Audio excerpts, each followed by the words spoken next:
Oke teman-teman, assalamualaikum warahmatullahi wabarakatuh. Selamat berjumpa kembali bersama DMM Channel. Nah, tadi kita sudah lihat cuplikan videonya ya. Itu tadi motor X-Red kondisinya itu ngebul parah dan juga suaranya kemeletek ya teman-teman. Nah, untuk dugaan sementara dari keterangan pemilik motornya itu karena habis macet ya. Ternyata setelah dicek olinya itu benar-benar habis. Nah, setelah dilakukan proses pengetapan itu kondisinya ngebul. Nah, ini sekalian mau dibongkar kata pemiliknya ya. Nah, kita buka dulu untuk bagian silinder kopnya ya teman-teman. Nah, kita bisa lihat ya di sini hitam pekat itu adalah endapan daripada oli yang sudah kering ya.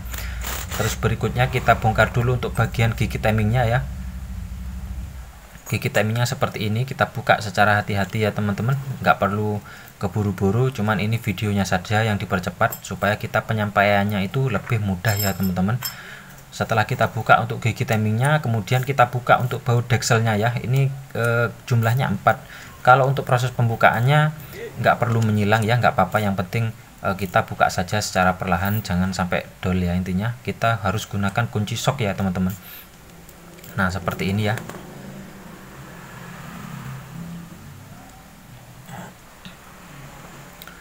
Motor X-Red itu kelasnya Yamaha itu sering sekali makan makan oli ya teman-teman. Jadi kalau konsumen atau kalian teman-teman semuanya itu yang mempunyai motor X-Red maupun Mio-J itu dengan tipe mesin yang hampir sama itu rata-rata makan oli ya. Oke, kita buka untuk bagian bloknya ya teman-teman. Kita cek, ternyata pistonnya di sini baretnya sangat parah sekali ya. Ya maklum saja ya, karena tidak ada pelumasan pada sebelumnya ya teman-teman. Karena oli itu sangat penting ya. Nah, jadi kalau kalian punya motor itu harus rutin ngetap ya teman-teman. Jangan sampai kehabisan seperti ini. Harga olinya pun nggak begitu mahal ya. Tapi kalau kolter seperti ini itu harganya bisa nyampe ke 400 sampai 450. Itu dengan tipe yang sudah pakai boring ya. Kalau ini kan nggak pakai boring ya teman-teman, apalagi kalau kita mau kasih boring, nah itu pasti akan lebih bengkak lagi. Oke, kita lepaskan untuk pistonnya ya teman-teman seperti ini. Kemudian ini kalau pistonnya Mio-J dan juga X-Red itu tidak ada oversize nya ya, jadi dia menggunakan bloknya sistemnya dual seal. Sama halnya dengan tipe bloknya NMAX dan juga Vixen, Jupiter MX itu sama ya teman-teman, jadi tidak bisa dikolter untuk bloknya ya. Oke, kita lihat di sini untuk kondisi bloknya ini sangat parah sekali ya baretnya ya. Nah, ini sama-sama parah antara piston dan boringnya itu.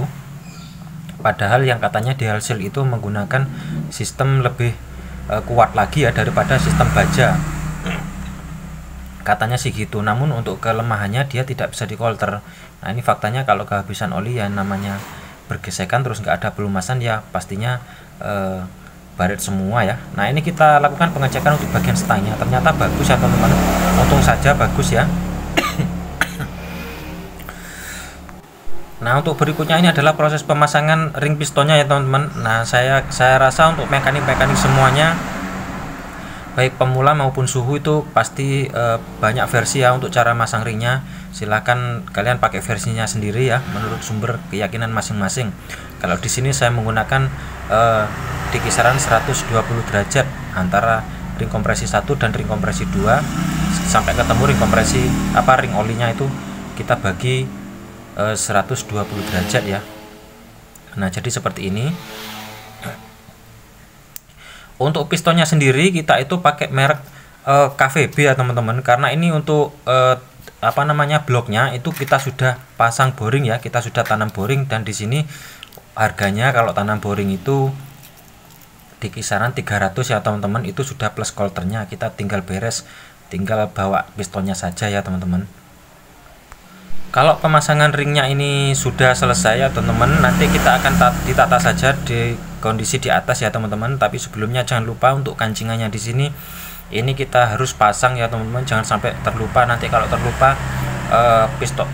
pen pistonnya itu akan bergeser keluar ya, nanti akan bergesekan lagi dengan borinya dan baret lagi ya teman-teman. Nah, kita pasang di atas segini ya teman-teman. Kita pasangnya pelan-pelan saja ya. Ini harus cukup hati-hati kalau proses pemasangan piston di sini, apalagi pada saat proses pemasangan di boringnya ya. Jadi harus cukup hati-hati, soalnya rawan terlipat untuk bagian ring olinya ya.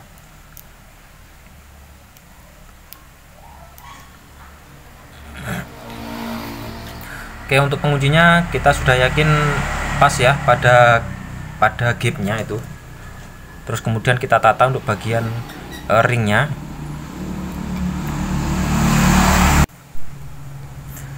Lalu kemudian sebelum pemasangan ke bloknya ini kita kasih oli ya teman-teman.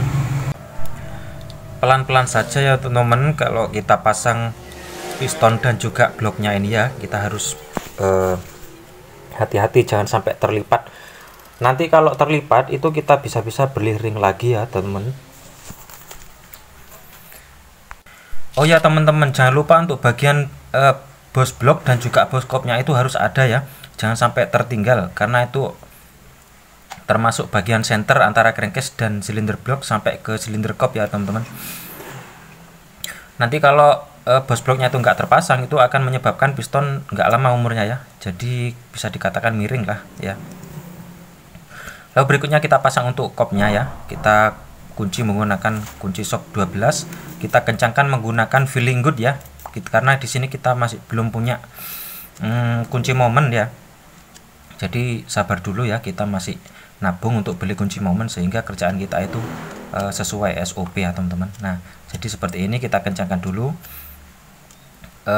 Kalau mekanik senior itu pasti sudah paham ya teman-teman, pengencangan baut silinder kop tidak menggunakan kunci momen itu ya.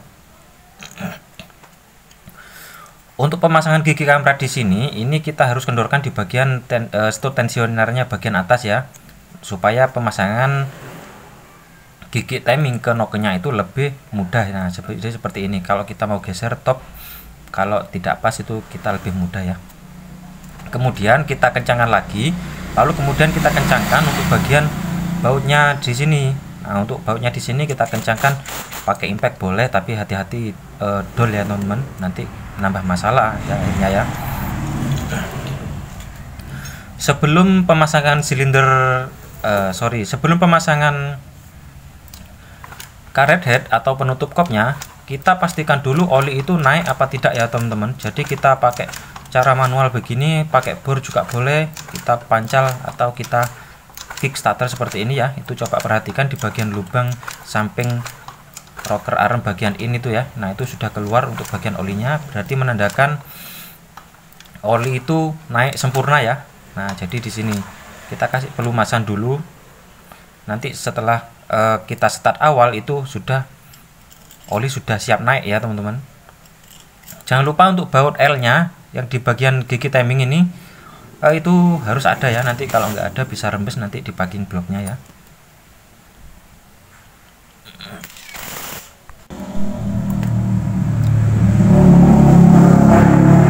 Oke ya teman-teman, setelah kita kencangkan untuk bagian baut headnya, ini kita pasang untuk penutupnya. Jangan lupa untuk seal headnya itu perhatikan ya, kalau seal headnya itu sudah retak-retak, langkah baiknya itu sudah harus minta ganti ya.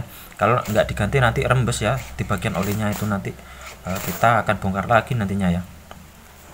Nah, seperti ini kita sudah pasang antara silinder rakit, silinder blok dan juga silinder kopnya, ini kita pasang.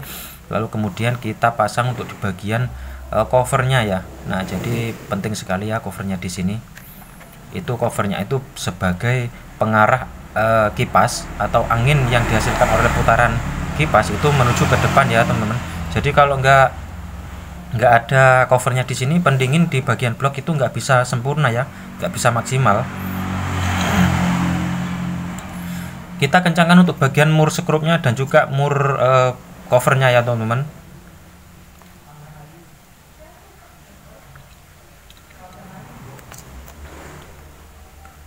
Untuk jasanya biasanya ada yang pernah tanya untuk jasanya Matic kalau ganti belah kop itu berapa, itu tergantung daerah masing-masing ya teman-teman. Kalau untuk jasanya di sini saya mematok harga sekitar 70 sampai 100 ya, tergantung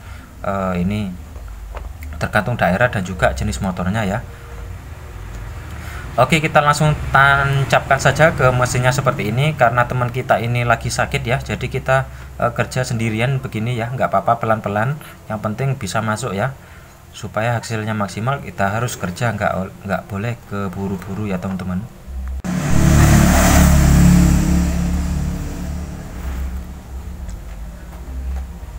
Oke, seperti ini ya, kita kencangkan menggunakan kunci shock 17. Oke teman-teman, di sini kita sudah selesai untuk proses perakitannya ya. Nah, di sini kita tinggal test drive saja. Semoga ini berhasil ketika menggunakan penggantian piston tipe KVB ya, atau menggunakan Vario 110.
Oke, itu ya teman-teman prosesnya pada saat kita melakukan proses pengkolteran motor X-Red ini ya, yang sudah tanam boring dengan menggunakan piston KVB standar atau Vario 110 standar.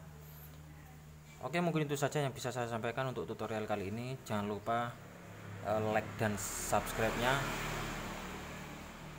Terima kasih. Assalamualaikum warahmatullahi wabarakatuh.